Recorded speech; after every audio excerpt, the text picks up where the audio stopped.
ಇದು ಬಂಗಾರ ಬಣ್ಣ ಲೇಪಿತ ಹಿತ್ತಾಳೆಯ ಕಿರೀಟ. ಹರಳು ಕಲ್ಲುಗಳನ್ನು ಕೂರಿಸಿದ್ದೇವೆ ಕಿರೀಟಕ್ಕೆ. ಮತ್ತೆ ಹೊರಭಾಗಕ್ಕೆ ಕೈಗೆ ಎಲ್ಲ ತಾಗದ ಹಾಗೆ ಇದಕ್ಕೆ ನಾವು ಬೀಡಿಂಗ್ ಸರಿಗೆಗಳನ್ನೆಲ್ಲ ಕೊಟ್ಟಿದ್ದೇವೆ. ಇದು ದೇವಸ್ಥಾನದ ಮೂಲ ವಿಗ್ರಹದ ಅಚ್ಚು. ಆ ಅಚ್ಚಿಗೆ ಈ ಕಿರೀಟ ತುಂಬ ಪರ್ಫೆಕ್ಟಾಗಿ ಕೂತ್ಕೊಳ್ಳುತ್ತೆ. ಎಲ್ಲೂ ಸೈಡಲ್ಲಿ ತಾಗುದಾಗಲಿ ಅಲುಗಾಡೋದಾಗಲಿ ಯಾವುದೇ ಸಮಸ್ಯೆಗಳಿಲ್ಲ. ತೆಗಿಲಿಕ್ಕೂ ಹಾಗೆ ಬರ್ತದೆ. ಈ ಕಿರೀಟವನ್ನು ದೇವರಿಗೆ ಇಟ್ಟು ಕಟ್ಟುವಂಥ ಅವಶ್ಯಕತೆ ಕೂಡ ಇಲ್ಲ, ಪರ್ಫೆಕ್ಟಾಗಿ ಕೂರುತ್ತೆ.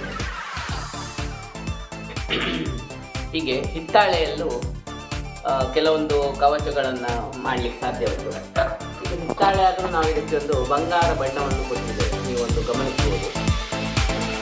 ತುಂಬ ಕಾಂತಿಯುತವಾಗಿ ಚಿನ್ನದ ಹಾಗೆ ಕಾಣ್ತಾ ಉಂಟು.